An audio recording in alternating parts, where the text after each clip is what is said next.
চিড়ে চ্যাপ্টা হয়ে যাচ্ছে সাধারণ ভোটার, চূড়ান্ত হেনস্থার শিকার।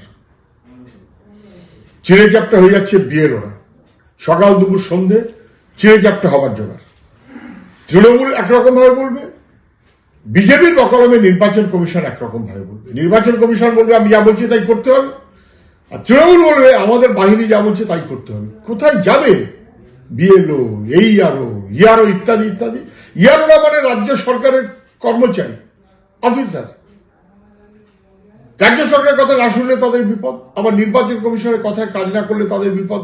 ফলে কার্যত শুধু ভোটার না, বিপদে পড়ছে, বিপন্ন হচ্ছে, হেনস্থা হচ্ছে বিএলও অথবা তার উপরের অফিসাররা পর্যন্ত। এমনকি সিইও কে পর্যন্ত জানতে চাইতে হচ্ছে কোনটা হবে আর কোনটা হবে না। এখনো সিইওর দপ্তর পরিষ্কার নয় কোনটা হ্যাঁ অথবা কোনটা না।